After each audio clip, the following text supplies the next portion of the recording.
So I'm showing you the unboxing of the LG soundbar SPM2, and it has a built-in subwoofer, dual action bass, 2.1 channel, 100 watts.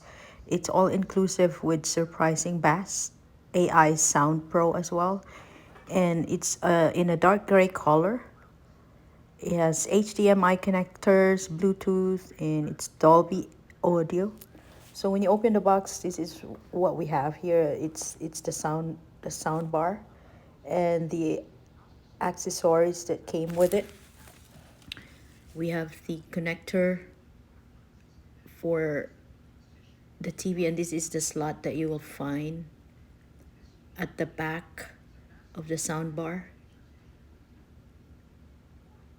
I'm just showing you the overview of this, and then I will show setup later, but these are the accessories included in.